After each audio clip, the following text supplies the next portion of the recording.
Bienvenidos al canal Material para el ATP y Docentes. Hoy presentamos la conferencia dictada por el Dr. Marx Arriaga, como parte de la formación para innovadores de materiales educativos para la educación multigrado de primaria denominada La comunidad como núcleo integrador y detonador de acción transformadora. Esperamos que esta reflexión te permita contar con referentes para tu proceso de transformación en tu comunidad. Bien, a continuación escucharemos la conferencia La comunidad como núcleo integrador y detonador de acciones transformadoras hacia la generación de cooperativas a cargo del Dr. Marx Arriaga Navarro, director general de materiales educativos, de quien leeré una breve semblanza de su trayectoria curricular. El doctor Arriaga Navarro es doctor en Filología Hispánica por la Universidad Complutense de Madrid, con diploma de estudios avanzados por la misma universidad. También es maestro en Teoría Literaria y licenciado en Letras Hispánicas por la Universidad Autónoma Metropolitana. Se ha desempeñado como profesor investigador en la Universidad Autónoma de Ciudad Juárez, participando en diversos proyectos académicos como el rediseño curricular de la licenciatura en Literatura Hispano-Mexicana. De 2018 a 2020 se desempeñó como director general de Bibliotecas Públicas en la Secretaría de Cultura, impulsando la reforma de la Ley General de Bibliotecas Públicas, buscando la dignificación del bibliotecario. Asimismo, ha sido un gran promotor del fomento a la lectura. El doctor Marx Arriaga Navarro es, desde mi punto de vista, y lo digo a título personal, uno de los grandes promotores de la nueva escuela mexicana, y en compañía con el maestro Sadio Baiza, yo los denomino los evangelizadores de la NEP. Bienvenido, doctor, y escuchamos atentamente su conferencia. Compañero, vaya título, vaya compromiso. Muchas gracias, compañeros. Va a ser una charla, espero que sea breve y muy puntual, porque trataré de ser muy claro con mi participación. Estamos bajo un momento peculiar y ustedes tienen una gran responsabilidad. A veces llegamos a imaginar que las comunidades ya están instaladas y que uno llega a formar parte de la comunidad. Y eso en parte tiene cierta realidad. Hay espacios donde la tradición, la cultura se resiste, se revela hacia los cambios, hacia la globalización, hacia la gentrificación.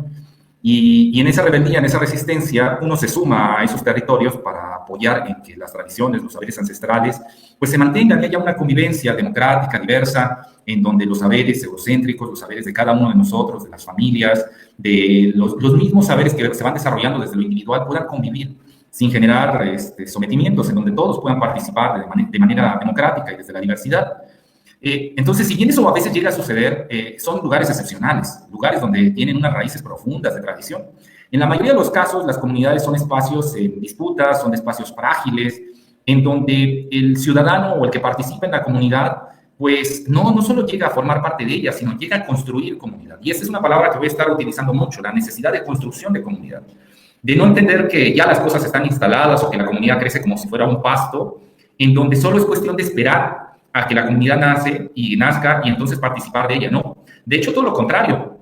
Lo común es que el Estado, por las presiones de mercado que hay, por los medios de comunicación, por este consumismo que vivimos, esté acosando a las incipientes comunidades para desaparecer su identidad.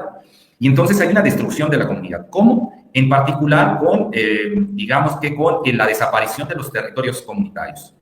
Cuando una comunidad nace, necesita un espacio donde convivan las personas de la comunidad. Y lo primero que hace este sistema es censurar o privar o privatizar esos espacios para que la comunidad no pueda crecer, no pueda florecer.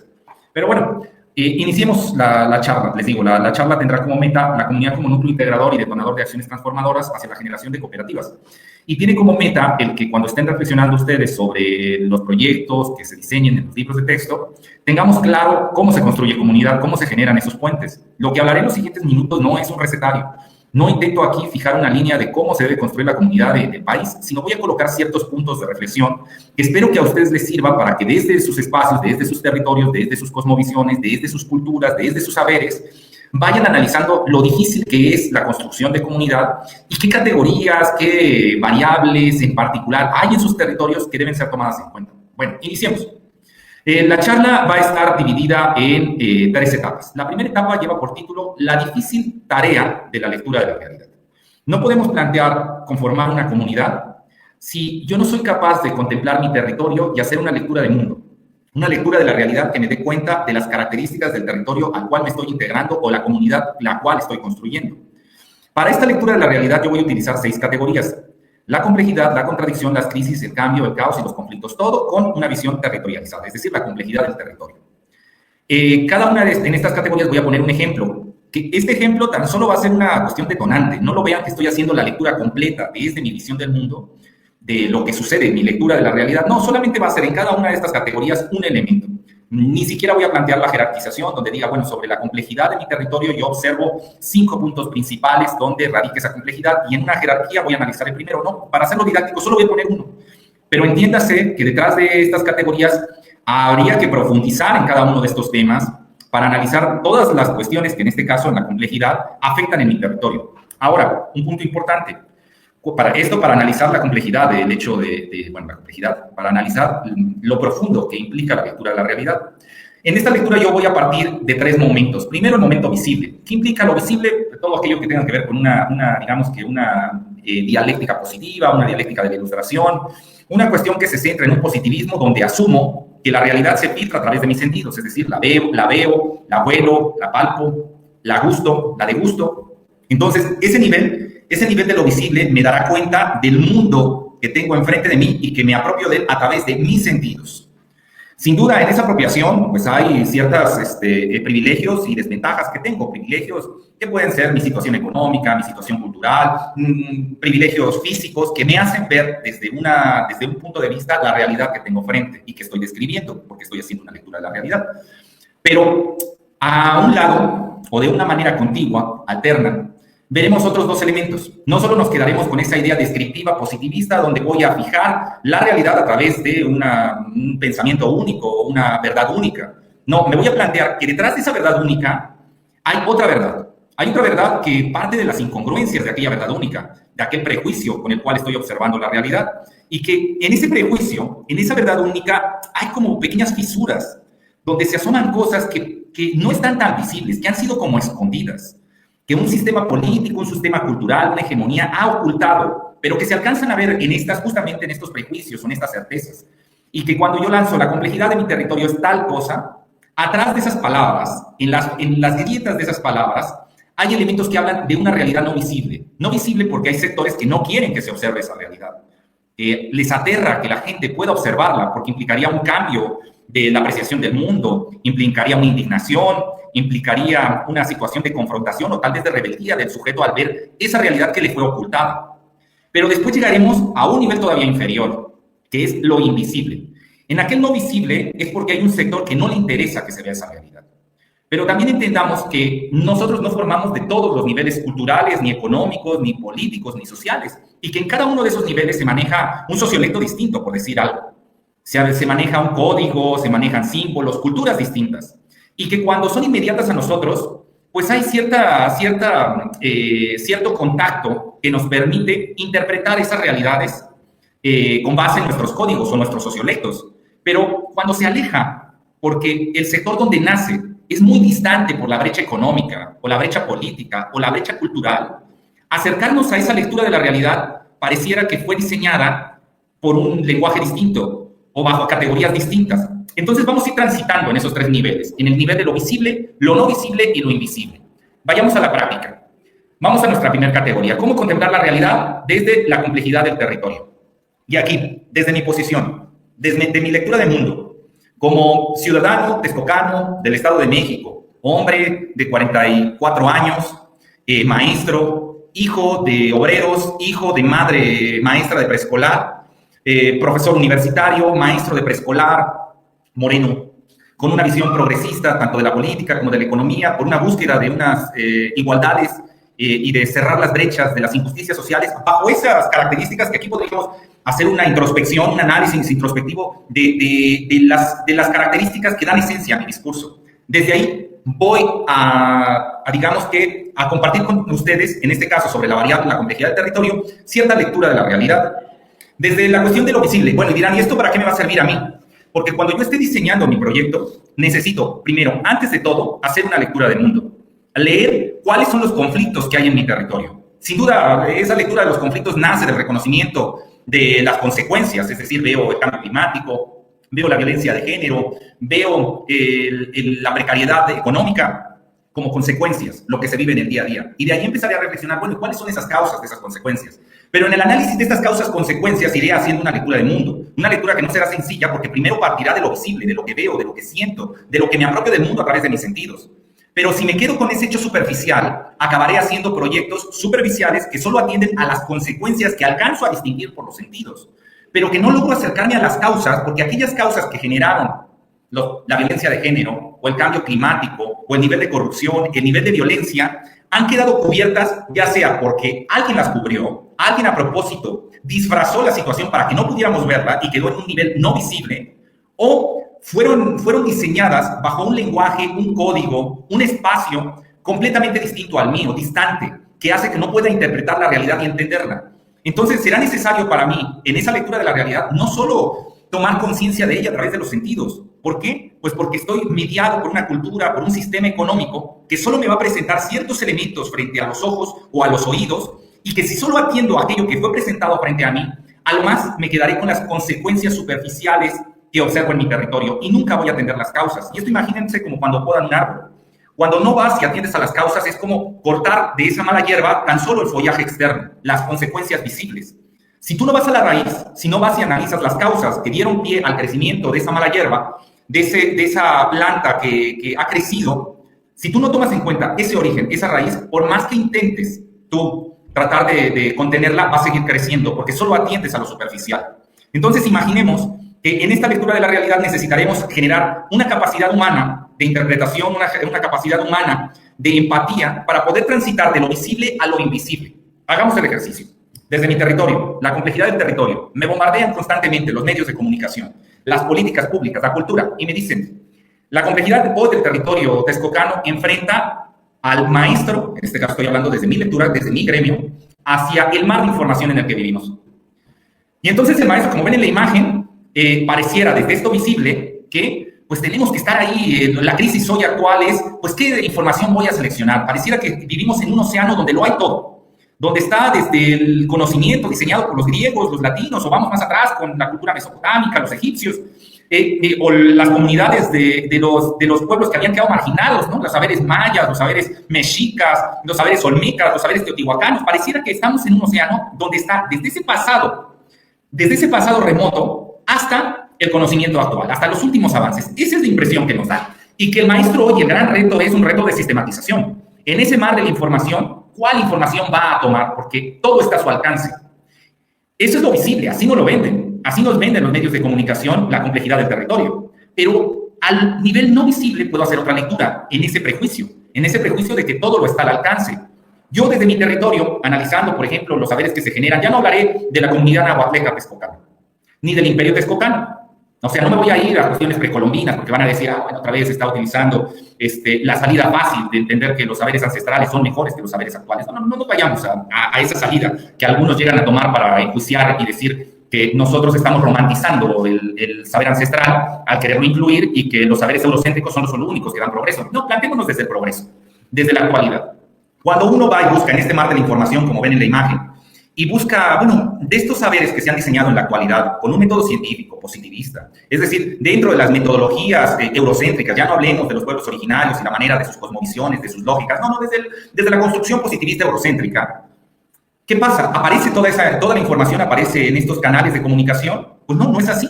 Cuando uno le pone a Google cierta información, no va a aparecer la normal de Texcoco, la normal o sea, por poner en mi territorio, la Universidad Autónoma del Estado de México, Campus Texcoco, la normal de Texcoco o Chapingo. No, hasta arriba cuando hace uno la búsqueda aparece Wikipedia y aparecen ciertos centros de investigación, de formación de conocimiento que forman parte de ciertas hegemonías, unas económicas, como podría ser Wikipedia, podría ser Facebook, podría ser Twitter, podría ser TikTok, que en lugar de darme todo el mar de información que hay que mostrarme y diría, no, esto es aleatorio, como te puede salir una tesis de la normal de Texcoco, como te puede salir Wikipedia, o te puede salir un contenido diseñado en TikTok, o te puede salir la Universidad de California, o la UNAM, o el Politécnico. No, vemos que no es aleatorio.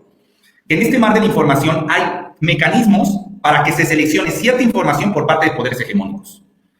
Y como ven en la imagen, entonces vemos que lo que se nos presenta no es todo lo que hay, como planteaban en lo visible, sino es una selección de cierta información.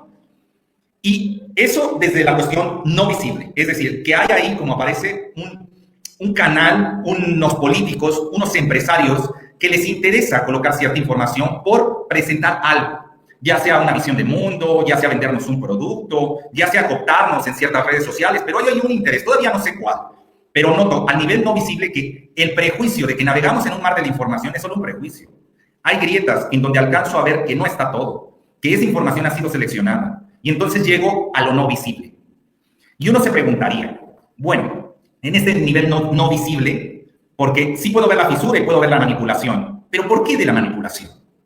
¿Qué ganan con esa manipulación? ¿Qué ganan con que vayamos a abrir el portal de Facebook, o de YouTube, o de TikTok, o de Twitter, o Wikipedia? O sea, ¿por qué no aparece información, como les decía, desde los territorios? Y que cuando uno va y lee esa tesis de Chapingo, por poner el territorio texcocano, esa tesis de la normal de Texcoco, uno ve que la profundidad, el análisis, es envidiable, que ningún contenido de Facebook se pone, ni siquiera se acerca a los hallazgos que se encuentran en ese material. ¿Qué vemos ahí en el nivel de lo no visible? Pues los intereses económicos que implican la manipulación de las personas. Y entonces vieron, transité de una lectura de la realidad, en este caso, de la complejidad de mi territorio, desde mi gremio, en donde veo esa complejidad a través del mar de la información, que es lo superficial, que es la lectura más superficial que puedo hacer, fui profundizando. Fui viendo primero que ahí hay una simulación, que en realidad no está todo, que hubo un filtro, que hubo una selección, y después profundicé aún más, y entonces vi que esa selección atiende a necesidades económicas, que si me vinculan hacia TikTok o hacia YouTube es porque tratan de venderme algo. Si me vinculan hacia ciertas universidades, hacia ciertos foros pseudoacadémicos, es porque intentan fijar una visión de mundo que les es beneficiosa, que les interesa que la ciudadanía acepte como verdad única. Bien, primera categoría. Les digo, no voy a analizar toda la complejidad de mi territorio, solo porque estoy colocando un ejemplo. Vamos a la siguiente categoría, avancemos. En este caso, la siguiente categoría, si no mal recuerdo, es las contradicciones del territorio. Muy bien, desde lo visible, desde lo superficial. ¿Qué me dicen? El discurso. Lo más importante en la educación son las niñas y los niños. Lo repiten funcionarios públicos, lo repiten organizaciones civiles, lo dice el mismo plan de estudios. O sea, es ahí una muletilla constante, ¿no?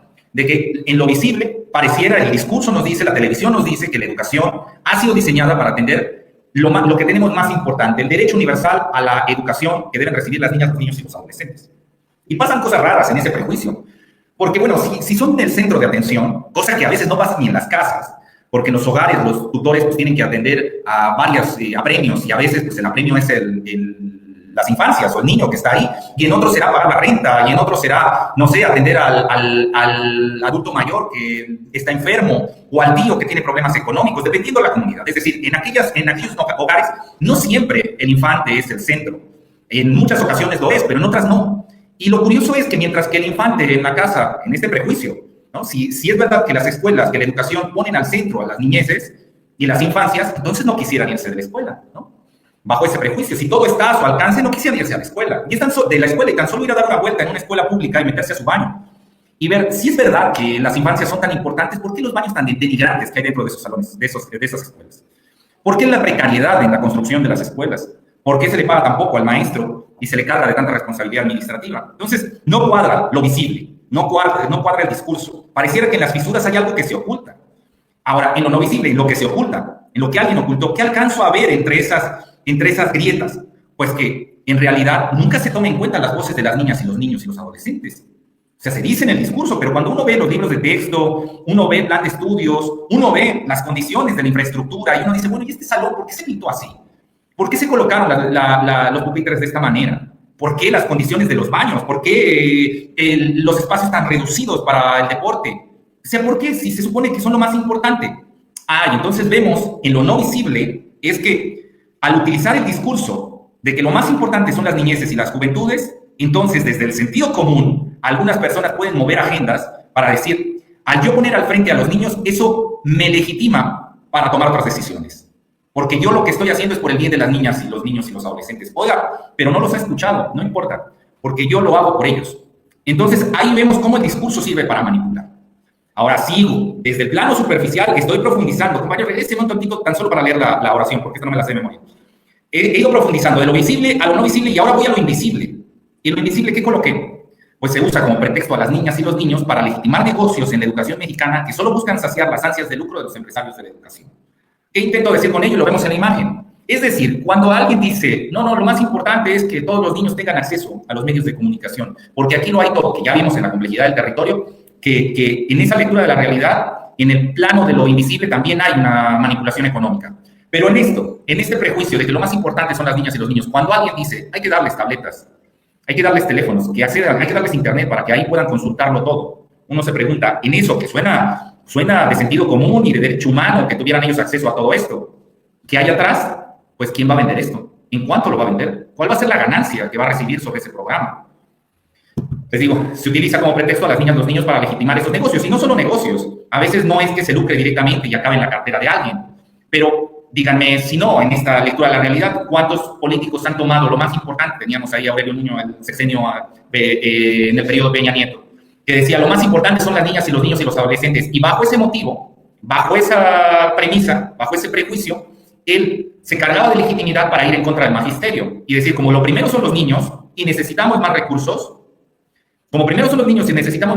entonces hay que recortarle al maestro. Y entonces el dinero que vaya, como lo primordial son los niños, primero van a ir a ellos, y por eso vamos a comprar tabletas, y vamos a comprar computadoras, y vamos a comprar enciclomedia. ¿Y el dinero de dónde va a salir? De los recortes hacia el magisterio. Y vemos ahí cómo pueden ir en contra, por ejemplo, de otros derechos, como serían los laborales, porque los ha legitimado el discurso de lo visible, que es, por el bien de los niños, las niñas y los adolescentes, puedo hacer cualquier cosa. Vamos a la siguiente categoría.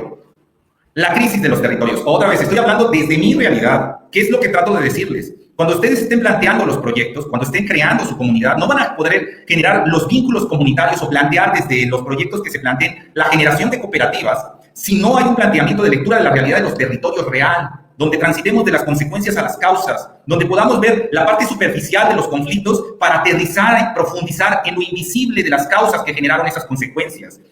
Entonces, sigamos ahí. En este caso, la tercera categoría, las crisis de los territorios. ¿Qué veo de lo visible? La cantidad de permisos para instalar escuelas privadas, en este caso en Texcoco. Yo lo veo como una crisis. ¿Por qué? Pues porque en estas escuelas, ahí como lo vemos en la imagen, pues se fijan muchas expectativas, ¿no? Los medios de comunicación todo el tiempo están diciendo que no hay mejor educación que la privada, y que ve y apúntalo en la Escuela del Valle, en el TEC de Monterrey, en la Ibero, en la La Salle, en ICEL, y todas estas conglomerados, estos sucursales que se han abierto en todo el país, en donde se plantea una educación superior a través de lo privado. Entonces vemos cómo, pues, alrededor de las escuelas públicas se han instalado docenas y docenas de escuelas privadas. Y que eso ha colocado en crisis, en este caso, a los territorios. Porque en esa situación, el padre de familia, acosado, está dispuesto a ceder el derecho que había ganado de recibir una educación democrática, gratuita y laica, cederlo a la iniciativa privada, con la ilusión de que su niño, después de recibir, o su niña o su adolescente, recibir esa educación, va a tener la movilidad social ansiada, es decir, no va a sufrir como él sufrió. Y entonces ahí van todos los ahorros a estas escuelas privadas. Bien, entonces, eso lo veo como crisis que está pasando en mi territorio. Ha colocado en crisis a la escuela pública porque los mismos padres de familia culturalmente dicen, bueno, sí, quisiera algo mejor para mi hijo, por eso lo voy a llevar a la escuela privada. Cuando el magisterio sabe que la precariedad laboral en la que nos encontramos no se compara con la precariedad que se encuentran los compañeros de honorarios. Pero no se compara, no hay punto de comparación. O sea, un profesor titular, un profesor con clave en escuela pública, a pesar de que esté en precariedad, no se compara la precariedad a lo que sucede en los maestros por honorarios, que ganan 40, 50 pesos la hora, en el mejor de los casos en zonas urbanas, 100 pesos la hora, sin prestaciones, sin seguridad social, sin vacaciones, sin aguinaldo, sin la oportunidad de la organización, sin un sindicato que los defienda, y dirá, bueno, pero trabajo 8 horas al día. No, no, no. Ningún maestro de honorarios logra trabajar tantas horas. ¿Por qué? Porque tiene que moverse de una escuela a otra, anda corriendo de una a otra, y una escuela no lo contrata más de 2 horas. ¿Por qué? Porque no quiere adquirir compromisos laborales, no quiere que el día de mañana lo demande y que pida lo que es justo, lo que dice la Ley Federal de Trabajo, que pida vacaciones, que pida seguridad social, que pida estar dado de alta en Hacienda. Entonces, ¿qué hace la escuela? Da contratos por 1, 2 horas al día. Y entonces el maestro ahí anda corriendo de una escuela tras otra para tratar de llevar la mayor cantidad de dinero. Entonces vemos que estos permisos generan una crisis. El que se esté planteando desde el Estado la oportunidad a los privados para que lucren con la educación genera una crisis profunda en los territorios, al menos en el Texcocano, del cual estoy hablando. Ahora, en esta cantidad de permisos de instalar escuelas privadas en el país, pues pareciera, al menos los medios de comunicación lo plantean como progreso. México está yendo a progreso porque tiene más escuelas como la del TEC de Monterrey, como la de Ibero, como la de La Salle, como el claustro de Sor Juana. Pues estamos yendo al gran progreso. Y así podríamos decir todas las escuelas privadas que hay al interior de los municipios, el Euro, el Anglo, el Colegio Francés, el Alemán, y ya ven todos estos nombres rimbombantes que le ponen a estas escuelas. Pero ¿qué hay atrás en este nivel de lo visible? Pues ¿qué vemos? pues ya no alcanzo a leer, compañero, pero son los intereses, los cabildeos, la simulación, la corrupción para la entrega de esos permisos en las escuelas privadas. Pues eso es lo que no se alcanza a ver. Si esta escuela pública en este municipio ha sido rodeada por 4 escuelas privadas, ¿quién dio esos permisos? ¿Cómo se lograron esos permisos? ¿Por qué se logra simular en estas escuelas que son casas adaptadas como escuelas? ¿Por qué logran hacer esa simulación de que están en un centro de estudios de alta calidad? ¿Por qué logran estas escuelas pues, simular hasta la plantilla? Y entonces observamos escuelas en donde se simula que está dando clases cierto maestro y la está dando otro. Se simula que se está firmando la boleta por cierto maestro y lo está firmando otro. O se simula que hay una planta docente fija, cuando sabe el dueño de la escuela que para ahorrarse, para lucrar, para no pagar el trabajo que tienen sus maestros, para no remunerarlo como debería, para quedarse con esa parte de ese trabajo, ¿qué hace? Rotación de plantilla año tras año. Nueva plantilla y nueva plantilla. Porque los nuevos no pueden exigir, no van generando ahí raíces como para exigir lo justo, y entonces cambian. Ahora, en lo invisible, ¿qué hay detrás de esa idea de progreso del que te vende Televisión Azteca o Televisa en sus comerciales o en el Excelsior, en el Universal, donde aparece Universidad del Valle de México, vinculada con estas universidades europeas, calidad educativa, excelencia, qué sé yo? ¿Qué hay atrás de eso? La precarización de la educación pública. Todos culturalmente han sido bombardeados y aspiran a llevar a su hijo a esta escuela privada. Y cuando hay un programa que falta, no hay agua potable en la escuela, no pasa nada, la comunidad no se queja. Se rompieron las tazas del baño, es indigno ir a esos sanitarios, no pasa nada, la gente no se queja. No llegan los libros de texto porque el gobernador no quiso entregarlos, no pasa nada. Porque se asume que esta idea de escuela pública precaria es así, que así debe de ser, que es lo normal, que la calidad de progreso está en lo privado. Entonces ahí vemos la crisis del territorio. Ahí vemos la crisis, la precarización, malos salarios a los maestros, malas condiciones en el aula, malos insumos para ella. Bien, nos vamos a la siguiente categoría. Los cambios constantes en el territorio, lo visible, lo superficial, las consecuencias. Estamos en la parte superior de la lectura de la realidad. Muy importante, compañeros. O sea, esto que estoy hablándoles aquí es el compromiso que implica la lectura de la realidad. Cuando uno dice, estoy generando mi conciencia crítica, no es algo que llega como si fuera solo un parche o una medalla. No, implica un trabajo profundo, donde paso de una lectura superficial de lo que pasa en el territorio hacia ver lo no visible y lo que he dado invisible. Aquello que es invisible a mí, porque no formo parte de esas élites políticas, económicas, y entonces no entiendo las decisiones. Se dicen como si estuvieran en un lenguaje distinto, en un sociolecto distinto. Bueno, los cambios constantes que suceden en mi territorio. Lo visible, la globalización, la gentrificación que avanza perdiendo la identidad de las comunidades y la motivación para la conservación de los saberes ancestrales. Ya saben, en esta ansia de folclore, de consumir folclore, nuestros territorios han sido cooptados. Hay una batalla cultural durísima en nuestros territorios. Entonces, hoy veo que los cambios, el Texcoco que de hace 30 años, que era muy parecido al Texcoco de hace 35 y de hace 40, o sea, los cambios antes eran muy sutiles. Te ibas de tu territorio 10 años, regresabas y decías, estamos hablando hace 40 años, ibas a los Estados Unidos, regresabas 10 años después y decías, no ha cambiado nada, sigue todo igual, las mismas costumbres, las mismas calles. Hoy, te vas 2 años del territorio, regresas y dices, ¿qué pasó? ¿Cuándo se construyó este centro comercial? ¿Cuándo se construyeron estos fraccionamientos? Y aquí eran milpas, aquí era campo. ¿Cuándo se privatizaron estas playas? Entonces, ¿qué vemos en esto? Lo visible, unos cambios durísimos por parte de la globalización. Ahora, lo no visible, lo que se oculta, el negocio detrás de la gentrificación. Cada que se reasignan los terrenos y pasamos de ejidos y logran ellos hacer fraccionamientos, atrás de eso hay un negociazo. Porque mientras que un ejido, el metro lo venden en pesos, ya cuando se convierte en fraccionamiento privado, ese mismo metro son cientos de dólares. Entonces, ahí vemos el negocio. Bien, ahora lo invisible de esta gentrificación. Se instala la idea de que solo existe un modelo de vida, el modelo consumista. Es decir, los desplazados por la gentrificación, los humildes, los que han tenido que dejar sus casas porque ese folclore ha sido agradable para la vista del extranjero, eso no debe de ser copiado. Esos son los desplazados. Ese es el México que no necesitamos. El México que necesitamos es el de la gentrificación, el que trae el progreso, el que trae la idea de consumo. Aunque esa idea de consumo se sostenga sobre la naturaleza que ha sido explotada hasta la saciedad, las costumbres, la folclorización de los saberes. Y entonces, ¿qué vemos ahí? Se instala la idea que para estar en onda, necesitas tener el último teléfono iPhone, aquel vestido de moda, aquella bolsa de moda, estar en esos centros comerciales. Eso es progreso. Eso es lo que deberías aspirar para ser feliz.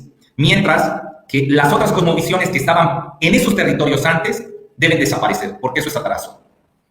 Bien, los cambios que suceden en mi territorio. Estoy hablando desde mi territorio, estoy haciendo lectura de la realidad, viendo consecuencias y causas. Bien, sigamos. Siguiente categoría. El caos, si no mal recuerdo. Bueno, ahí en la imagen, ahí ven, sí, el caos. El caos como elemento inevitable en los territorios, lo visible, los problemas de seguridad pública que vivimos. Por todos. No se necesita mucho para ver ese caos. O sea, antes en los territorios, pues sí había riñas, ¿no? Era común que escuchar, no, se peleaban los estudiantes de la escuela del ESFIR con los de la estatal. ¿Por qué se pelearon? Bueno, pues porque la novia de fulanito lo dejó por andar con este otro chico de la estatal. Ah, perfecto, entonces, de ahí le daba sentido a la violencia. O sea, decía, ¿por qué se pelearon los vecinos? No, bueno, pues es que su perro mató a su gallo. Y entonces no supieron arreglar y se pelearon, se alimentaron. Ah, había cierto sentido en la violencia que se vivían en los territorios. Hoy vemos la cantidad de muertos y la violencia, y uno dice, bueno, ¿y esto cómo llegamos hasta aquí? O sea, ¿qué sentido tiene esta no violencia, sino ultraviolencia contra otra persona? O sea, ¿qué hay atrás? O sea, ¿qué es lo que justifica tanta violencia? Y uno trata de darle sentido, no, bueno, es que es la guerra entre bandas, pero aún así uno sabe que es caótico, que no tiene sentido, por más que uno trate de darle, a través de un método, darle como cierta coherencia, es absurdo la violencia y la brutalidad que observamos hoy. Entonces eso veo desde lo visible, y eso sin duda es aterrador, ¿no? Vivir en ese ambiente donde sabes que cualquier cosa puede suceder. Entonces, eso desde lo visible. Pero ahora vayamos a otros niveles, lo no visible. ¿Qué pasa en esa violencia absurda? Los capitales que se generan con base en la violencia. Sabemos que atrás de ello pues hay gente coludida. Hay gente que permite ese tipo de violencia, ya sea desde políticos, ya sea desde el sector judicial, ya sea desde policías. Entonces, cuando se hacen estos retenes o se van y se catean ciertos barrios, uno dice, es que el problema no está aquí. El problema está en ese barrio donde sabemos dónde se han ido a pertrechar las bandas. Pero claro, no van a ir ahí porque ahí ya han llegado a un acuerdo con ustedes. O sea, yo no traigo armas, yo no traigo drogas, yo no me dedico a eso. ¿Y por qué me detienes a mí si sabes que no lo traigo? Ah, bueno, pues porque en ese plano de lo no visible, en ese plano de la simulación, de estar trabajando para detener la violencia, pues no vemos el tráfico que hay de cuestión económica, los capitales que eso genera. Ahora, vamos todavía más allá, ¿eh? Lo invisible. Aquello ha sido ocultado por un sistema económico y político. Bien. No lo alcanzamos a ver, se intuyen las fisuras de esa violencia, de ese absurdo de la violencia que hoy vivimos. Pero en un nivel invisible, ¿qué vemos? La desaparición de personas incómodas a los caciques y los grandes capitales. De repente nos enteramos, normalistas desaparecidos, normalistas asesinados. Qué curioso. ¿Por qué ir contra un normalista? O sea, ¿por qué no? O sea, que también sería cuestionable, ¿no? Cualquier universitario. Pero ¿por qué la cantidad de desaparecidos en el normalismo, de asesinados en el normalismo, es tan alta frente a otros centros, institutos de educación superior? O sea, ¿qué tiene en particular el normalismo? ¿Por qué desaparecer las normales rurales? Claro, formación de liderazgos, formación de gente crítica hacia los caciques, líderes comunitarios, líderes de comunidades de pueblos originarios, que son obstáculos para los empresarios. Y entonces, a desaparecer al normalista. Ahí lo vemos y queda esa causa queda aplastada o oculta por un nivel visible, donde dice, bueno, es que el narco o la violencia del narco está por todos lados y eso justifica que pueda desaparecer cualquiera. Pero oiga, es que no tenía nada que ver con el narco, no, pero así es el narco, de irracional, de ilógico, de absurdo. Oiga, ¿y no será porque esta persona estaba en contra de estos caciques? ¿No será que estaba yendo en contra de este aserradero? ¿No será que se estaba planteando el por qué se habían expropiado estas tierras? ¿No será que estaba en contra de estas mineras? ¿No será que por su activismo político, por su tratar de transformar su realidad, de buscar justicia, fue desaparecido, fue violentado? El nivel de lo invisible. Nos vamos a la última, que es el reconocimiento de los conflictos en mi territorio. Lo visible, lo que veo desde el contexto de Texcoco, la Trinidad. El conflicto que hay por la búsqueda de la movilidad social, las apariencias y la frivolidad. Todos están en eso.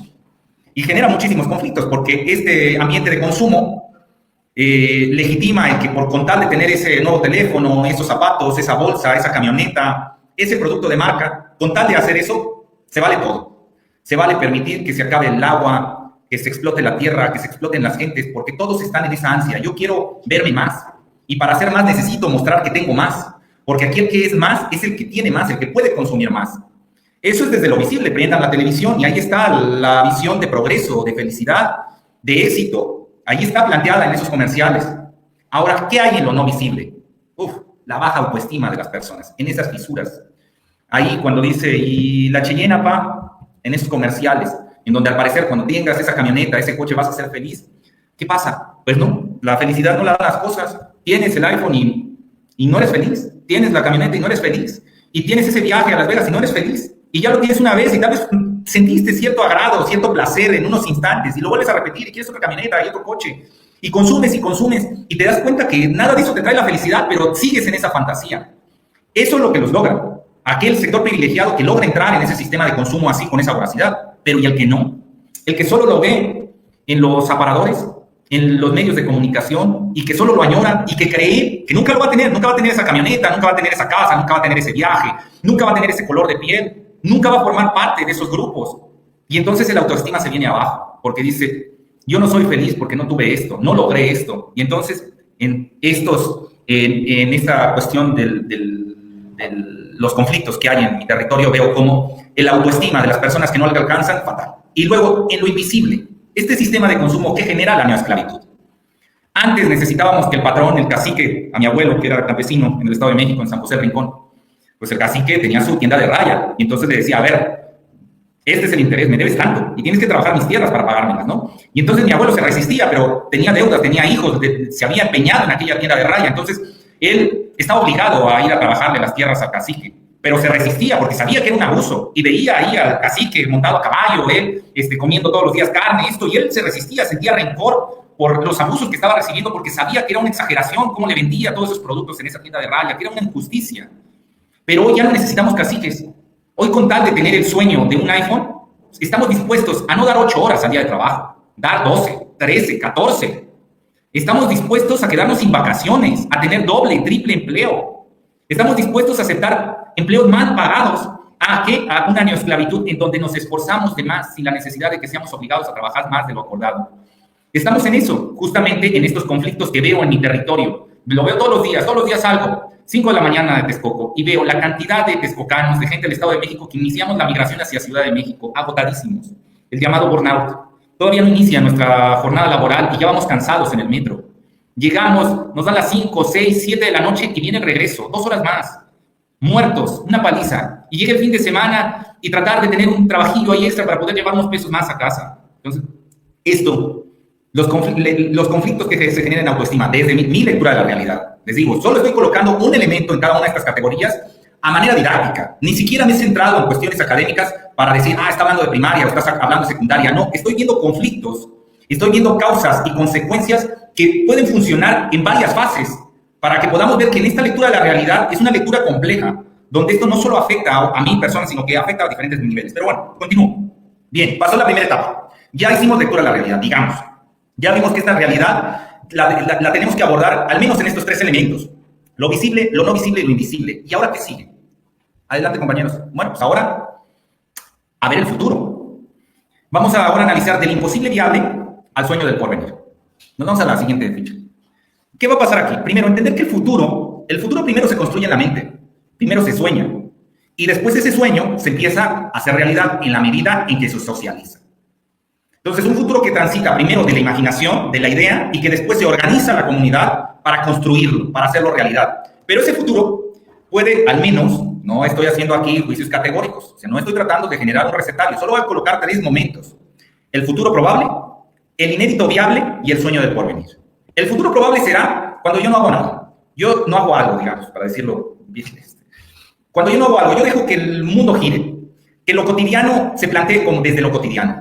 No me resisto a ello. Yo iré a cumplir mis horas de trabajo, haré lo que la institución diga, no me quejaré del sistema, seré dócil. Bueno, entonces si pasa eso, si asumo desde lo cotidiano ese futuro probable, tendré que ser disciplinado. Y tendré que ver que en este sistema de consumo la productividad es parte de esa disciplina. O sea, tendré que ser disciplinado, cumplir las normas y entender que todo lo que está a mi alrededor está hecho para tener una mayor productividad en la transformación del mundo en capital, de los recursos naturales en capital. Y que la ciencia, la tecnología, la educación nos ayudan a entender este mundo para poder transformarlo en un capital. Entonces, ahí voy a hacer un sueño. ¿Qué va a pasar en 10 años si no hago algo? Si sigo sobre lo cotidiano. Ahora, otro nivel, el inédito viable. ¿Qué pasaría si yo cambiara algunas cosas? Si empiezo a soñar y digo, bueno, si cambiara la manera en cómo me relaciono con la naturaleza, con mis compañeros, con los estudiantes, con los conocimientos, con los saberes, si me revelo a lo cotidiano, si actúo desde la rebeldía, ahí empezaré a desarrollar un pensamiento crítico, un pensamiento centrado en reflexión, acción, transformación, pero desde lo individual.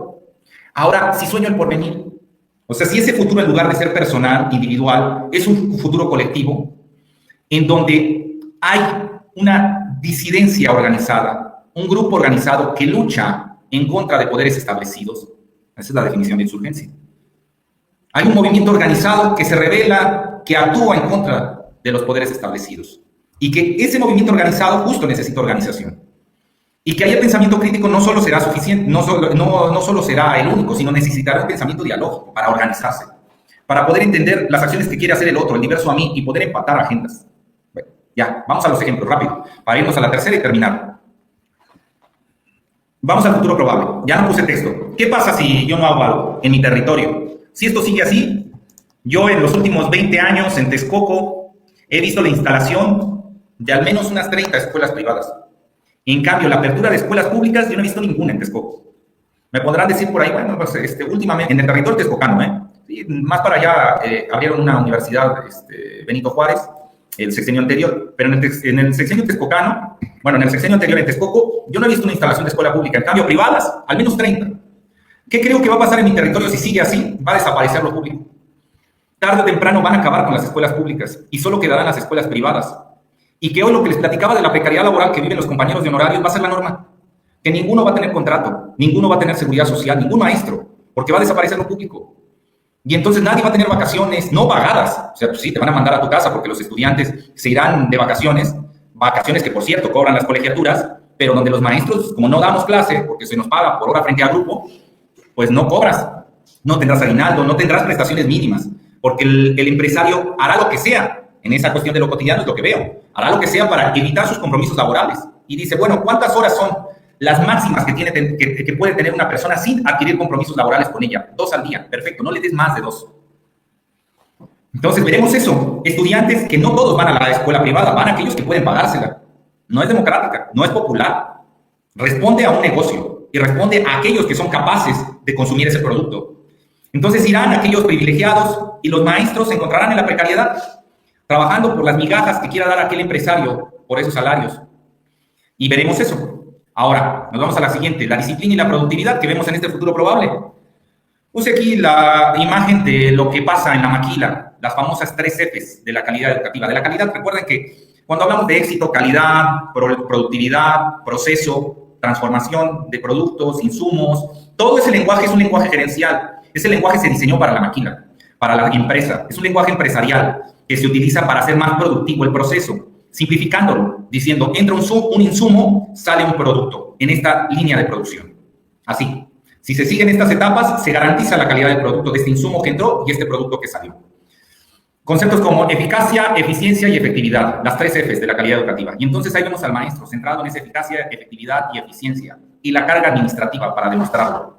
Y ahí vienen pruebas estandarizadas, prueba PISA, ejercicios homogéneos para garantizar esa calidad educativa, olimpiadas del conocimiento, exámenes departamentales, libros de texto homogéneos, programas que se diseñan para toda la República de manera homogénea, que se basan en esa disciplina, programa en contra de las drogas, programa de vida saludable, carga administrativa. Ese es el futuro probable, lo que veo. ¿Qué pasa ahí? El pensamiento instrumental es el único que se diseña. Es decir, entender todo en esta situación causa o efecto con este discurso gerencial, donde asumo desde una cuestión positivista que lo importante es dominar el método, dominar los contenidos. Es ahí, pensamiento instrumental. Este método que nos ayude a utilizar estos contenidos para transformar este mundo y convertirlo en un producto. Ya está. No reflexiones de qué pasa con el ser humano, la pérdida de humanidad, qué pasa con la naturaleza. No. Solamente necesitamos convertir este árbol en esta mesa. ¿Cómo pasamos de este árbol a esta mesa? ¿Cuántas tablas pueden salir de este árbol? ¿Qué medida debería tener el corte para hacer esta mesa? ¿Cuánto la vamos a vender? ¿Dónde la vamos a vender? ¿Cuánta ganancia vamos a generar? ¿Cuánto le vamos a pagar al trabajador? Pensamiento instrumental. Solamente, no reflexiones sobre si ese árbol era milenario, si era endémico, si tenía un valor en la cosmovisión de los pueblos. No. Pensamiento instrumental. Quiero llegar a tener esta mesa, generar este capital, generar este producto con el cual voy a generar ganancia. ¿Cómo llego de aquí a allá? ¿Cómo convierto esta tierra en un insumo, como podría ser una placa de acero, para poder llegar a este producto que es un automóvil? Pensamiento instrumental. Bien. Ese es el futuro probable. Ahí en la imagen lo que puse pues son niños en ese pensamiento instrumental, en esa disciplina, pues ya no le importa la precariedad del maestro, ¿no? En esta escuela privada, de que esté viviendo con lo mínimo. No, ya han sido enchufados a una inteligencia artificial, donde ahí, a través de videos, les platicarán todos los procesos de transformación, ¿no? Recuerdan ahí, vemos mucho en YouTube, cómo se hace. Cómo se hace el chocolate, cómo se hace un tenis, cómo se hace un coche, ya te platican de cómo la industria va transformando este insumo hasta llegar a este tenis, a llegar a este chocolate, a llegar a este coche. Y entonces ahí cómo se hace. Y ahí vemos al Discovery Channel y a Nat Geo haciendo todos estos contenidos para enamorarte y decirte, no, es que ese es el progreso. El progreso es transformar el mundo y convertirlo en un capital que puedas lucrar con él. Bueno, futuro probable. Nos vamos al que sigue. En este caso, el inédito viable. Partimos del sueño, de lo onírico. Hoy es un sueño que los saberes locales puedan estar en las escuelas, sin prejuicios, sin que la gente diga, no, pero es que eso es folclore. Eso es algo ahí del atraso de las comunidades, ¿no? O sea, lo vemos mucho en el discurso de la ultraderecha. Uy, pero si en los pueblos originarios venden a las niñas. No, hombre, eso es atraso. No, progreso Israel, progreso Rusia, progreso Estados Unidos, progreso Ucrania. Esos son países de progreso. No, los pueblos originarios nuestros, no, esos vivían, comían gente. Entonces, ahí no vamos a encontrar respuestas. Ahí lo que vamos a encontrar es folclore. Qué bonitos colores. Qué bonita artesanía.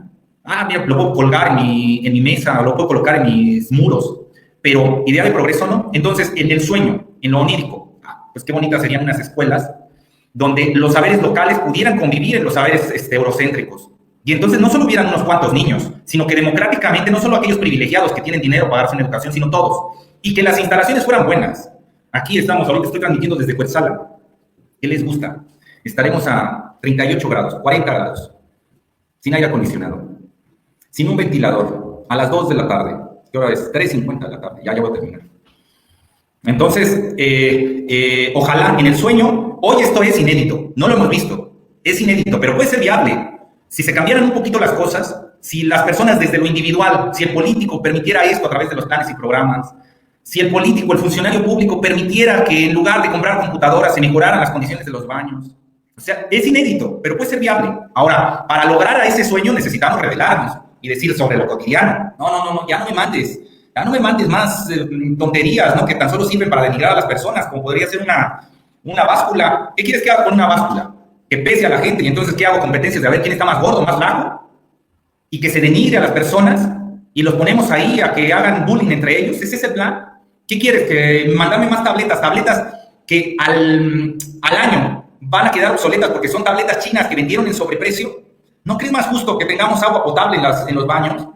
Que tengamos luz, que haya un ventilador que pueda ayudarnos en estos momentos de calor. Bueno, pues para eso necesitamos revelarnos. Necesitamos que ese sueño transite, primero desde lo individual. Y ahí vamos generando pensamiento crítico, que es reflexión, acción, transformación. O sea, ¿qué implicaciones tiene ese pensamiento crítico? Que el sujeto hace su lectura de la realidad y empieza a hacer pequeñas acciones o acciones para transformar su realidad. Y empezamos a ver esto. Que sí están los pueblos originarios, pero no están como lo quiere ver la ultraderecha, donde dice, no, pero en taparrabos. No. Están los saberes de nuestras cosmovisiones, de nuestros pueblos originarios, conviviendo con los saberes eurocéntricos, sin pelea, sin decir somos más o somos menos, no, conviviendo para resolver los problemas del territorio. Donde vemos ahí compañeros utilizando sus trajes típicos, a los niños participando todos en comunidad, utilizando los beneficios del progreso, pero también los beneficios de los saberes, la visión del mundo, los valores, la ética, la filosofía de los pueblos originarios. Inédito viable. Nos vamos al último. Sueño del porvenir. Les decía, insurgencia. El sueño del porvenir, Rafael Ramírez. O sea, esto está inspirado en Rafael Ramírez, en su normalismo rural, en las comunidades que planteaba, las cooperativas que se planteaban desde el normalismo rural. Planteaba una insurgencia contra caciques. Decía, movimiento organizado. La comunidad organizada. ¿Contra quién? Contra los caciques. Contra el poder instituido que era ese cacicazgo. Que te decía, la gente no puede recibir educación y tiene que estar en la pobreza. Frente a eso, insurgencia. Insurgencia. Una comunidad, una cooperativa que enfrenta a ese poder instituido y que dice, ya no más, estamos organizados. Organización. Organización que pasa no solamente de ciertos liderazgos que donde dice, que ves que el líder habla bien bonito. Es que el líder sabe el camino. Es que él conoce. No. Y transitamos de ese caudillismo, de esa organización que en sus primeros momentos, sin duda, habrá liderazgos que afloren. Cooperativas en donde ciertas personas tienen, bajo sus privilegios, una voz que tiende a generar hegemonía. Pero el pensamiento dialógico hace que desde la humildad, desde la hospitalidad, se planteen relaciones horizontales, en donde participen, aunque sean voces diversas. Son voces con privilegios, prejuicios, estigmas, techos de cristal que los distancian, pero en donde desde la humildad, desde la generosidad, se le da el espacio para que cada uno pueda participar de manera dialógica en el reconocimiento de la dignidad del otro. Porque hablamos mucho de dignidad, pero no puede haber dignidad hacia la persona si yo no le reconozco sus saberes, si yo no le reconozco su lengua, si yo no le reconozco sus preferencias sexuales, si yo no le reconozco su religión, si yo no le reconozco su cosmovisión, si yo no le reconozco sus valores, su ética. No es que esta visión de mundo, de esta diversidad, ahora ¡pum!, desaparece la hegemonía anterior y que digamos, bueno, pues ahora estos ricos blancos barbados de ojos azules tienen que desaparecer frente a la visión del moreno. No. No es una hegemonía que aplasta a otra. No somos iguales. Estamos generando un colectivo democrático y diverso, en donde le dice a estos que siempre han tenido voz, paciencia, calma, generosidad, humildad.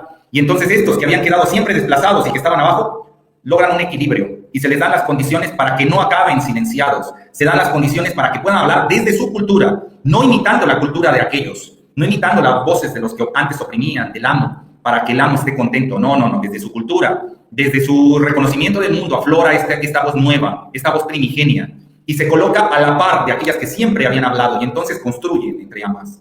Se genera comunidad, se generan lazos, se genera corresponsabilidad. Importantísimo el término de corresponsabilidad. Una cooperativa, un proyecto, no puede generar comunidad si no hay corresponsabilidad. ¿Y qué implica la corresponsabilidad? Que sin duda, que actuaba con hegemonía va a hacer cosas para su beneficio, bien, pero al mismo tiempo y en un equilibrio va a hacer cosas para el beneficio del diverso, de aquel que quedaba marginado. Y lo mismo el diverso, el marginado, va a hacer cosas ahora que están las condiciones para su beneficio, pero en corresponsabilidad también hará cosas para el beneficio del diverso.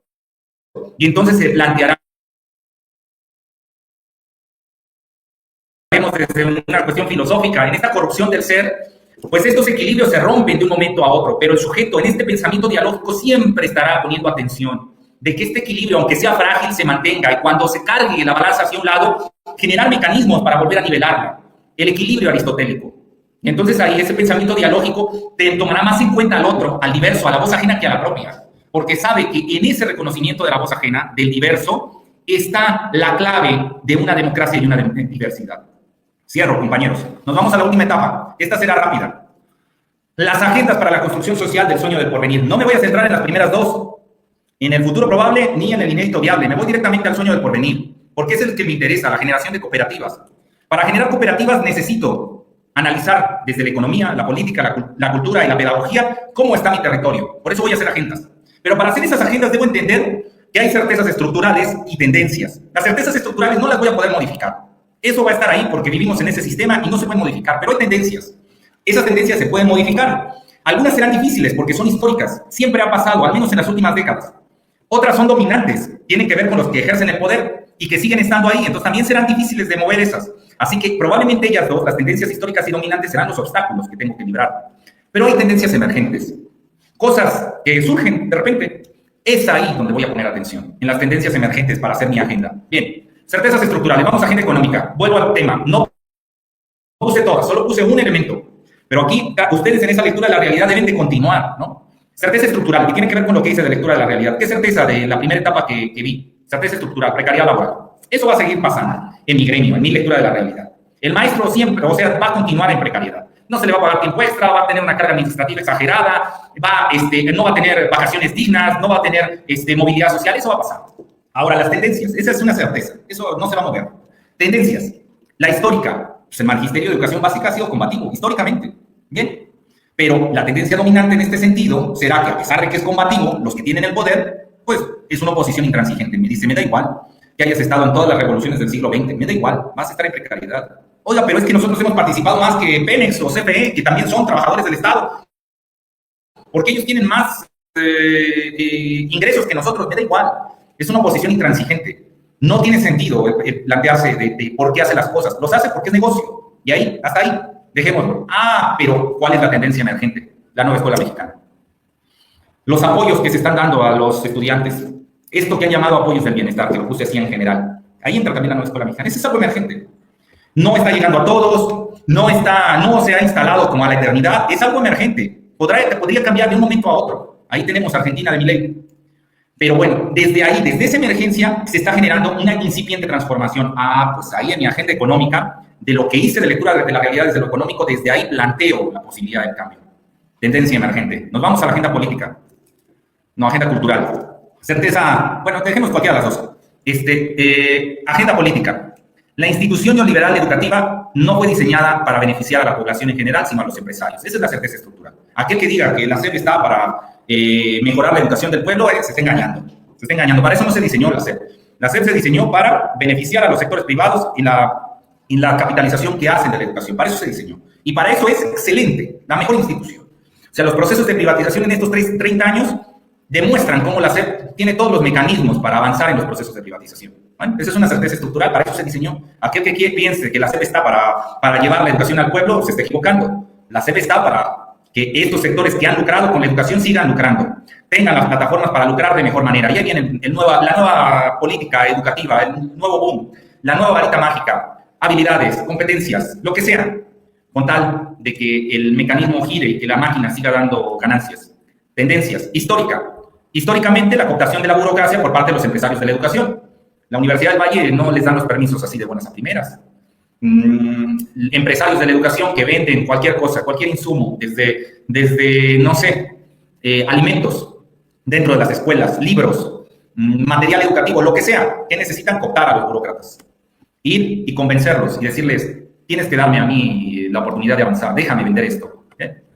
Tendencia dominante, bueno, pues para lograr que aquellos negocios avancen y que los maestros no se quejen en especial, porque hemos visto que históricamente se han quejado, garrote, castigo, cese, descuento en nómina, desaparición de claves.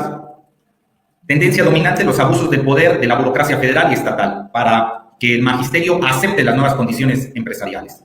Pero hay una tendencia nueva, que es nuevos perfiles políticos administrativos con una visión más progresista. Regidores, diputados, encargados de Secretaría de Cultura, de Secretaría de Educación Pública, ATP, supervisores, directores, subsecretarios, de todo. Hay de todo en esta viña del Señor. Donde vemos ahí que este funcionario se creyó lo de la revolución de las conciencias, se creyó lo de la transformación y tiene esa injerencia pequeñita. Tiene 2 pesos, pero los quiere utilizar en beneficio del pueblo.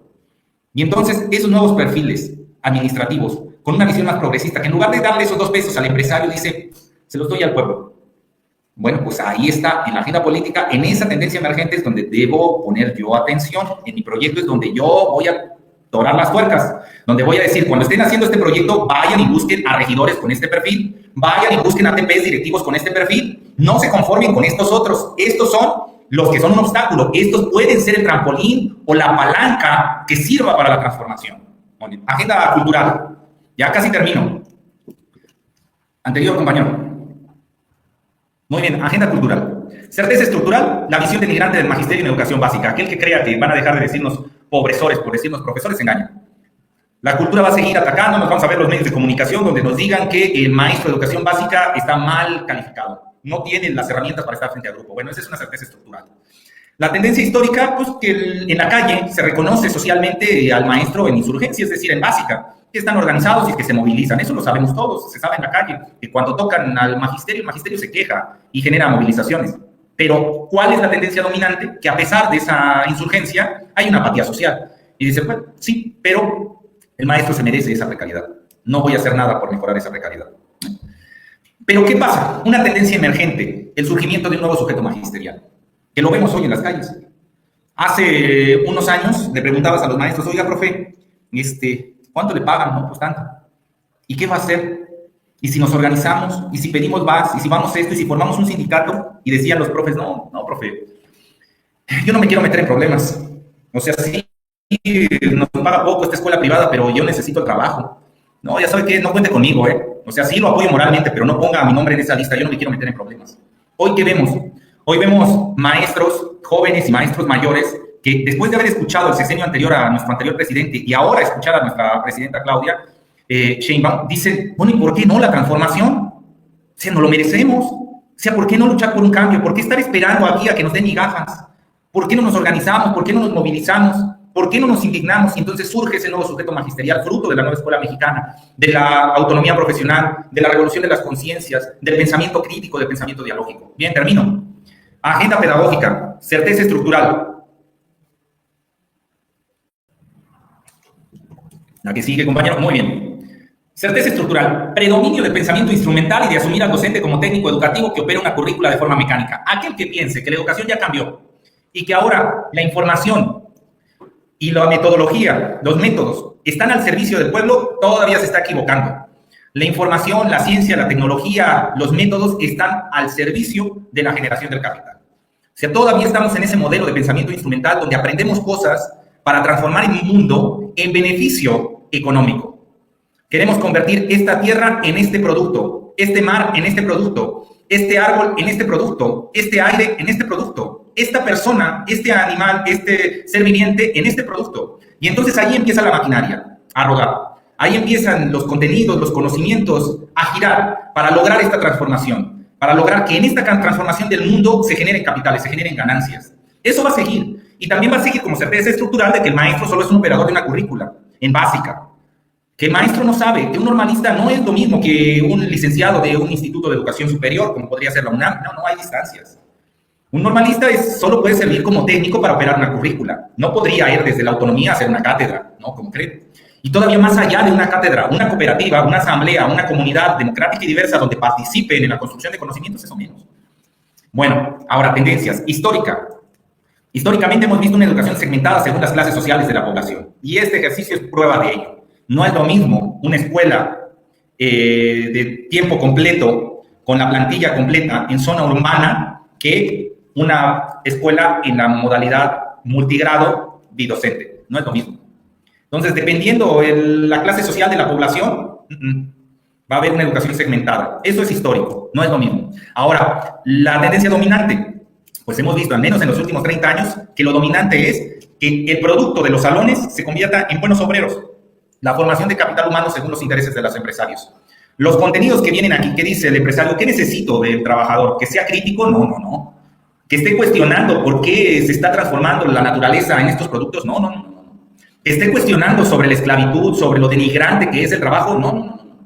Yo solo necesito un trabajador que pueda leer, pueda comprender mínimamente para cuando le dé este manual de cómo se utiliza la maquinaria, lo entienda. Para que cuando la maquinaria falle y tenga que hacer algunas cuentas, hacer solicitudes de algunos insumos que se requieran, pueda hacer la suma, la resta, la multiplicación. Que pueda utilizar una computadora, con eso es suficiente para mí. Entonces, ¿qué vemos? Pues justamente cómo se ha adaptado la educación para la formación de ese capital humano según los intereses empresariales. Pero hay una tendencia emergente, no dominante, está emergiendo el protagonismo de una educación popular, crítica y democrática, que eso es la nueva escuela mexicana. Eso es emergente, tal vez el día de mañana desaparece. Es una educación otra. Una educación que parte no del dominio de los contenidos, sino de la resolución de problemas, lo que hemos analizado hoy. Y ahora, con esto cierro. Ustedes tienen una gran responsabilidad, compañeros. Porque si en los proyectos que ustedes plantean no generan estas condiciones, o sea, ustedes harán esa lectura de la realidad y plantearán proyectos, sí. Pero ahora, estos proyectos generan la condición para que el tránsito que hice de la lectura de la realidad de lo visible a lo invisible lo pueda realizar el profesor que utilice mi material educativo. ¿Estoy generando esas condiciones materiales y simbólicas? ¿O solamente me quedó a mí como una autorreflexión? O sea, reflexioné, generé conciencia, me generé una conciencia crítica, una conciencia de clase, la tengo. Pero hasta dónde la propuesta editorial, la propuesta de contenido, el proyecto, genera las condiciones materiales y simbólicas para aquellos que lo hagan, aquel que desarrolle ese proyecto, genere una conciencia crítica como lo hice yo. Esa es la gran tarea que ustedes van a desarrollar. Y van a tener que ver en estas tendencias, cuando estén haciendo estas agendas, para el desarrollo de sus proyectos, para el desarrollo del material educativo, cuando estén armando estos proyectos, que atiendan a esas agendas que ustedes han diseñado, en esa visión de futuro, donde primero lo soñaron y después lo construyeron socialmente. En este caso, primero lo sueñan, lo redactan, lo diseñan y esperan a que aquellos colectivos, aquellas cooperativas de las escuelas multigrado, lo construyan socialmente. Bueno, compañeros, aquí a 40 grados de calor, les mando un fuerte abrazo y ojalá que el reto que tengan no los desanime y que logremos diseñar los mejores libros de texto posibles para cambiar las condiciones del aula y generar esa ansiada conciencia crítica en las cooperativas de nuestros territorios. Muchas gracias. Muchas gracias, doctor Arriaga, por esta interesante conferencia que, sin lugar a dudas, nos conducirá o conducirá a todos los que colaborarán en este proyecto a preguntarnos sobre el rol de la comunidad en las acciones transformadoras del territorio que habitamos. Seguramente nos permitirá percibir ese inédito viable y empezar a soñar sobre el porvenir. Yo creo que se han vertido un cúmulo de ideas que van a movilizar nuestras conciencias. Para dar muestra de estas reflexiones que seguramente ya están en la cabeza de todos y cada uno de nosotros, vamos a plantear, han mandado muchas preguntas, sin embargo, por obvio de tiempo, pues no podemos abordarlas todas. Y ahora sí que a nuestro criterio, con el riesgo que eso implica, hemos elegido algunas, pues, para establecer ese diálogo con ustedes, ese diálogo circular. Va la primera que dice, ¿cómo puede la comunidad, como núcleo integrador, fomentar valores de colaboración y solidaridad en la formación de cooperativas dentro del modelo educativo de la NEM? Desde la corresponsabilidad, compañeros, desde la dignidad. Ahí está la clave. La conformación de cooperativas, así como lo plantea el artículo 3º, la Ley General de Educación, la misma escuela mexicana, es poner la dignidad al centro. Si hay esa dignidad, o sea, si se le reconoce, se le valora al diverso, si no se le estigmatiza, sino se le valora desde todos sus aspectos, entonces empieza la construcción de comunidad. Si no, si partimos desde un hecho de superioridad, donde se folcloriza a ciertos sectores, donde se estigmatiza, donde se les generan prejuicios y donde se dice, bueno, pero es que ¿qué puedes sacar de los infantes? Si la misma etimología lo dice, ¿no? El sin voz. ¿Qué puedes salir de ahí? O sea, no puedes hacer gran cosa, porque el progreso lo tiene aquel que domina la ciencia, ¿no? Aquel que domina la técnica. Aquellos están en proceso, así que no nos centremos en ellos están en formación. Bueno, pero las comunidades migrantes, no, tampoco, pues se encuentran en migración. Entonces ellos tampoco no hay gran cosa que aborden. Aquí lo que ellos deben de poner atención. Ellos deben de sentarse, estar disciplinados y en silencio y poner atención de lo que los que sabemos tenemos que decirles. Ahí no hay dignidad. Por más que desde un filantrocapitalismo diga a alguno de ellos desde un narcisismo, dirán, pero es que yo esto lo estoy haciendo por ellos. O sea, porque yo podría en mi casa quedarme con estos conocimientos. Pero he hecho este ejercicio de abstracción y de simplificación para que ellos me entiendan. Deberían estar agradecidos conmigo. Porque en mi dominio del mundo, de los contenidos, de la técnica, los he facilitado para que ellos lo obtengan, ¿no? La nueva escuela mexicana no va por ahí. No va en esa cuestión de caridad de un sujeto que sabe que vierte los conocimientos a los demás por caridad, no. Va sobre dignidad, va sobre corresponsabilidad. Entonces, cuando me dicen, ¿cómo vamos a construir comunidad? En la medida en que integramos al diverso. Diría Freire, necesitamos hacer el hecho revolucionario. Necesitamos hacer el hecho revolucionario de la convivencia de los diversos para ir contra los antagónicos. Ahí está la clave. El hecho revolucionario de la convivencia de los diversos, donde no hay un sometimiento de unos contra otros, no, conviven los diversos. ¿Para qué? Para ir contra el antagónico. ¿Quién es el antagónico? La ignorancia. Un antagónico. ¿Qué otro antagónico? La crisis en el cambio climático. Otro antagónico. Las desigualdades económicas. Otro antagónico. Así. Ya después le vas poniendo rostros, ¿no? Y ya le pones Coca-Cola, Google, Amazon, etcétera. Pero la cooperativa, si no hacemos ese acto revolucionario, ¿por qué revolucionario, Hoy el individualismo nos dice, no, ¿cuál convivencia de los diversos? Que cada quien se rasque con sus propias uñas.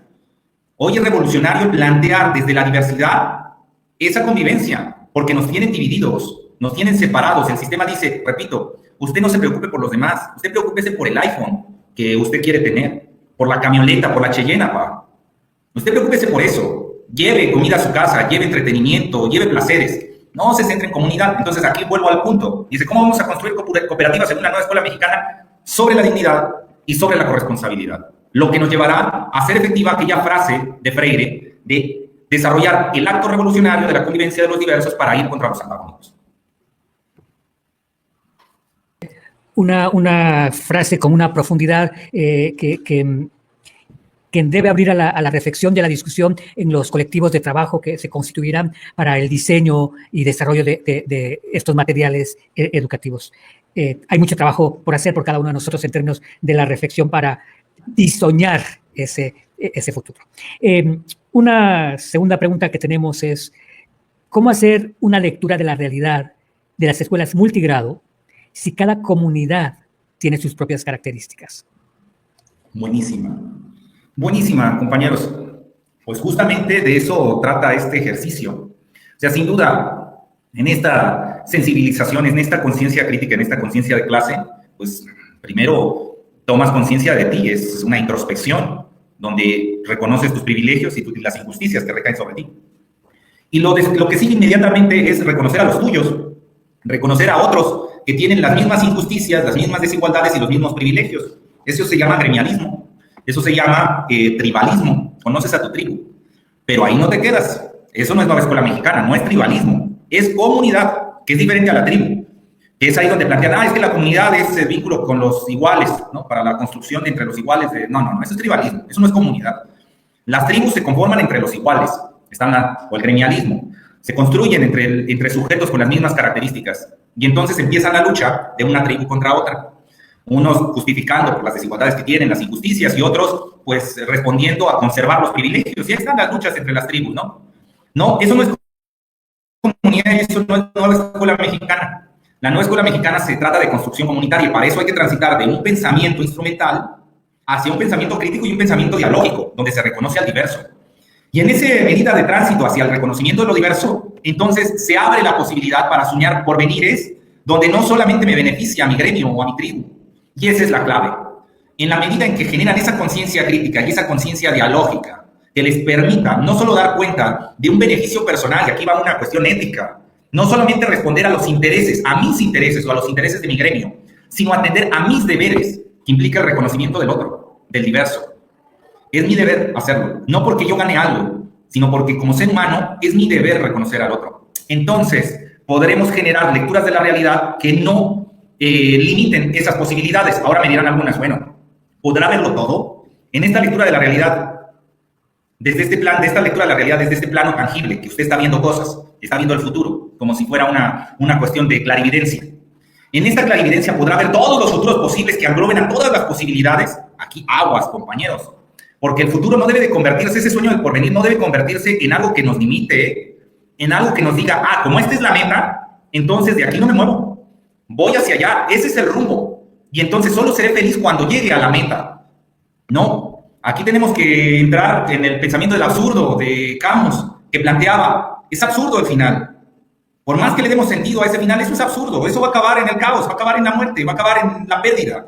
Eso es imposible de mover. Entonces, si es imposible de mover ese final, ¿por qué me esfuerzo tanto? ¿Por qué no disfruto el día a día? ¿Por qué no me revelo? Bueno, pues debemos actuar desde esa rebeldía. Sin duda, en mi sueño de porvenir veo un futuro.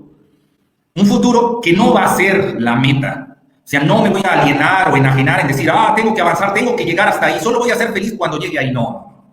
Me estoy movilizando y cada paso es un triunfo. Y lo disfruto. Cada instante de ese presente lo disfruto porque estoy cambiando las condiciones. Entonces, desde esa visión, entonces todos los futuros posibles, pues pueden, aunque no los contemples, no tengas la habilidad de ver tantas realidades, en el tránsito, en este ir disfrutando esta transformación que se está generando, vas tomando conciencia de la diversidad. Entonces, en ese doble juego, sin duda, la conciencia crítica y la conciencia dialógica nos darán cuenta de realidades que no son las nuestras. Pero también tomando en cuenta no la meta, sino el proceso, eso ayudará a que cada instante sea valorado por los territorios. Y entonces las cooperativas puedan encontrar en nuestros materiales elementos que les puedan ser útiles, porque transitan desde ese presente. Entonces, no plantearse proyectos donde solo lograremos algo si se llega a concluir el proyecto, ¿no? Donde cada etapa del proyecto sea un logro.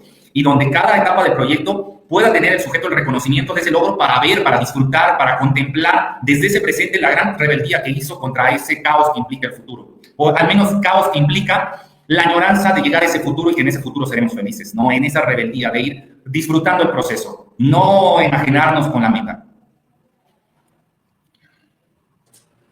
Bien, aquí en esta locución del doctor Arriaga, pues vaya lanzando algunas ideas relevantes a considerar en este proceso de diseño de los materiales, no engolosinarse con la meta, dice él, con el producto final, sino que en cada una de las etapas de los proyectos se pueda ir disfrutando y puedan ir logrando los niños y las niñas ese reconocimiento por ir avanzando en el proceso. Tenemos dos preguntas más que hemos decidido que son, creemos, a nuestro juicio, reitero, que nos pueden ayudar a que resuenen por dentro estas ideas. ¿Qué perfil debe tener un docente para transformar la realidad de su escuela y contexto multigrado? Creo que ya ha dado el doctor algunas pistas, pero valdría la pena profundizar en estas ideas. ¿Y la segunda, compañero? Bueno, la segunda pregunta, la última que nos quedaría sería, ¿cómo revertir la reproducción de las clases sociales desde la escuela? ¿Quiénes la harán? El docente ha sido un instrumento para esa reproducción y necesario es el diálogo permanente entre iguales. Híjole, buenísimas las dos. Buenísimas las dos porque hablan del mismo perfil, de este nuevo sujeto magisterial, podríamos decirlo así. Este nuevo sujeto magisterial que en una primera instancia, ya lo habíamos dicho, necesita el desarrollo de una conciencia crítica y después una conciencia dialógica para asumir ese reto de la diversidad. Es decir, pasar de un pensamiento instrumental donde tan solo hace las cosas porque hay un beneficio en ese hacer de las cosas, a donde hay toda una reflexión ética de su quehacer. Entonces, el perfil es un perfil no complejo, yo no diría, porque luego dicen los compañeros, es que es muy complicada la nueva escuela mexicana. Y ya desde ahí como que empezamos a colocar obstáculos, ¿no?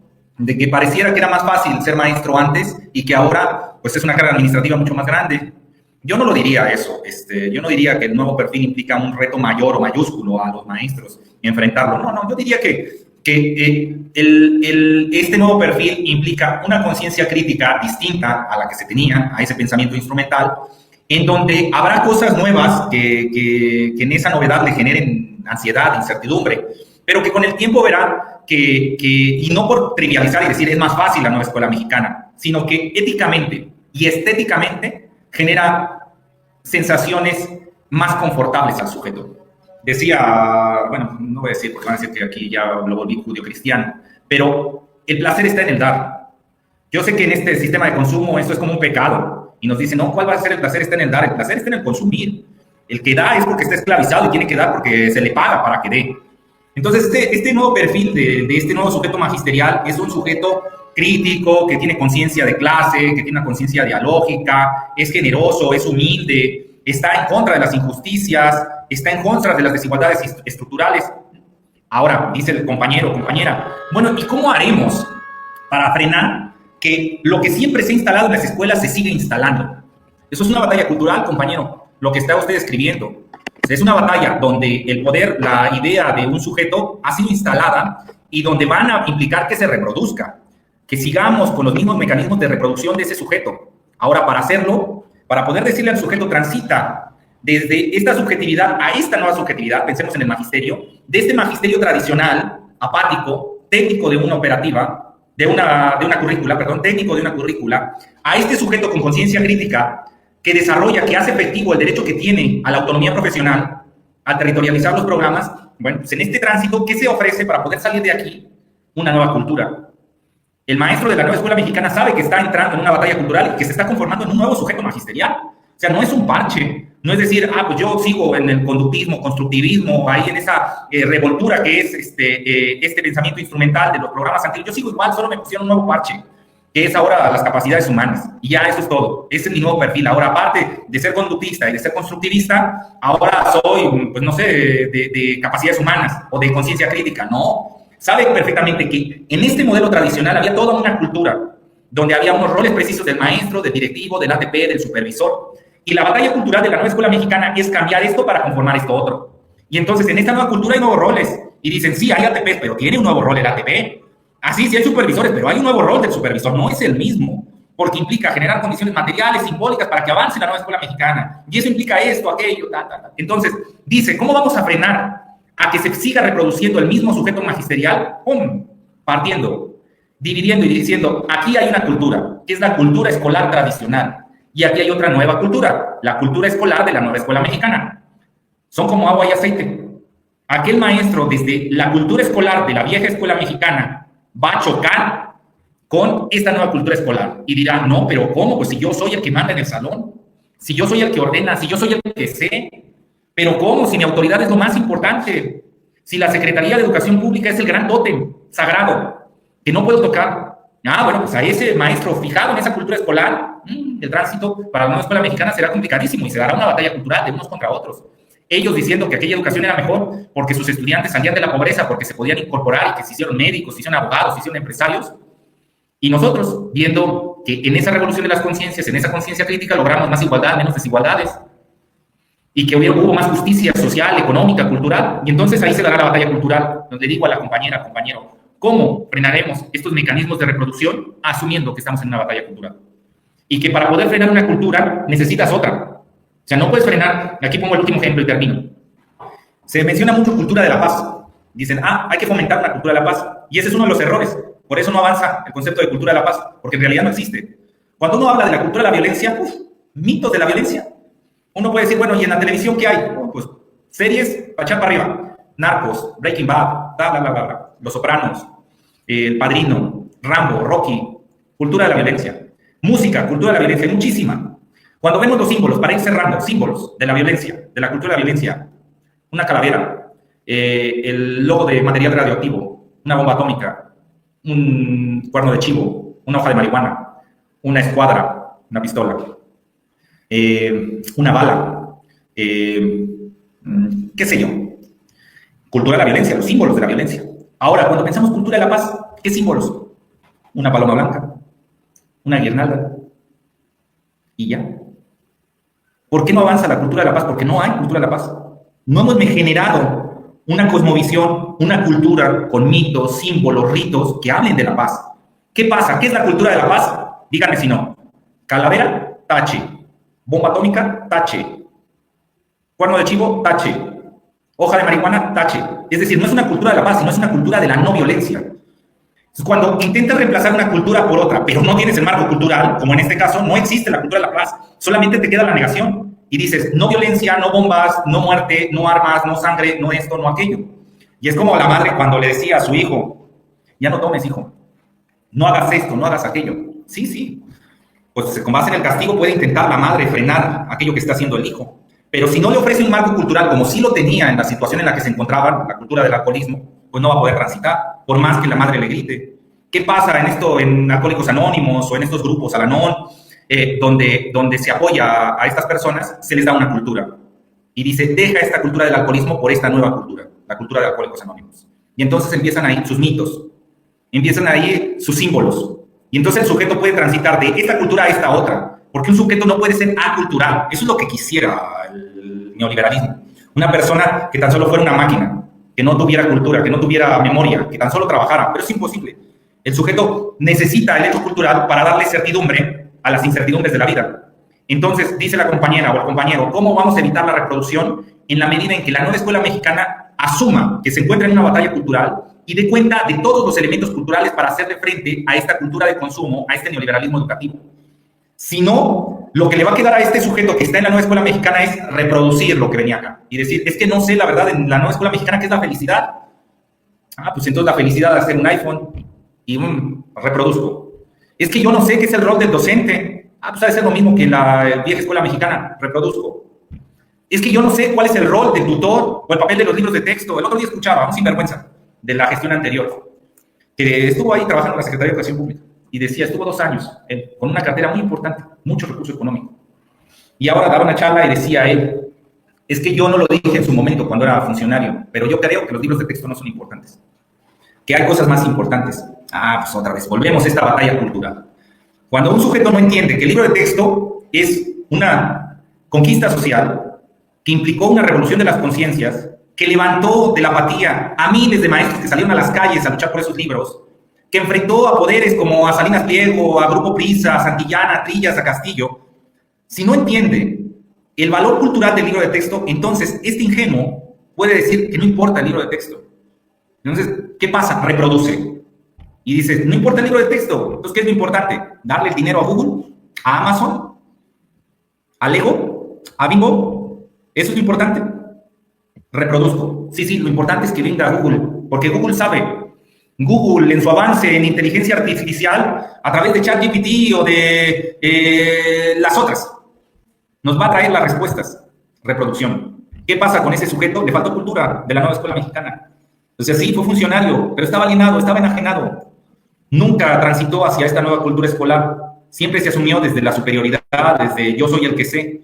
No había empatía, nunca logró generar desde su unidad, una unidad muy importante. No lo voy a decir aquí porque tampoco no se trata de... que debería, para reflejar a los antagónicos. Pero una unidad muy importante, tenía muchísimos recursos. Ni siquiera era una dirección general, era una unidad todavía más alta de una dirección general. Y desde ahí dice, no, ¿qué pasa ahí? No se está dando la cultura, no se está dando la batalla cultural, sino se está reproduciendo. Porque esta, que es la educación neoliberal, está bien establecida, tiene todos sus mecanismos culturales, pero esta, que es incipiente, es emergente, la nueva escuela mexicana, a este sujeto no se le leyó el plan de estudios, no se leyó los libros de texto, y entonces, con las faltas, los huecos que él tenía por su formación, porque nunca se enteró de que iba a la nueva escuela mexicana, ¿qué hizo? Reproduzco. Saco de acá y me lo llevo para acá. Y trivializo. Y así nos va, compañeros. Así es, hay muchos compañeros, ya sea funcionarios públicos o maestros, que dicen, es que es lo mismo. La nueva escuela mexicana es más de lo mismo. Yo ya lo hacía en los 90. Ya esto de pensamiento crítico, de comunidad, de proyectos, ya los hacía en los 90. No, no es lo mismo. O sea, sí, sin duda, yo también en los 90 viví y hice cosas y las disfruté. Pero lo que se está planteando aquí es una revolución de las conciencias, tal cual. Porque yo en esos años 90 hacía las cosas por intereses. Porque estaba en ese proyecto neoliberal. Aquí se hacen por deberes. Y ahí hay todo un cambio ético. Hay una revolución de las conciencias. Entonces le diría a la compañera, ¿cómo, o compañero, cómo vamos a evitar esa reproducción en la medida en que, primero, entendamos, hay una batalla cultural? Y que para poder hacer frente a una cultura tan establecida como el neoliberalismo educativo, necesitamos unos mecanismos culturales tan establecidos como estos, para que puedan enfrentarlos y decir, ¿qué es la belleza para el neoliberalismo? Esto. ¿Qué es la belleza para la nueva escuela mexicana? Esto. Batalla cultural. ¿Qué es el rol de docente? Esto, para la vieja escuela mexicana. ¿Qué es para la nueva escuela mexicana? Esto, batalla cultural. Y ahí cada uno de estos elementos, cuando falte uno en la nueva escuela mexicana, ahí habrá reproducción. No va a haber otra. Entonces, nosotros como parte de este proyecto tenemos que estar muy atentos, porque cuando algún elemento no esté en la nueva escuela mexicana, ahí no va a haber batalla. Ahí va a haber reproducción, imposición, trivialización. O sea, lo que se va a hacer es, se va a llevar lo viejo a lo nuevo. Y perdimos. Bien, pues muchísimas gracias, doctor, por su conferencia. Si este material te fue de utilidad, por favor regálanos una manita arriba y comparte. Gracias por vernos, suscríbete para obtener más material.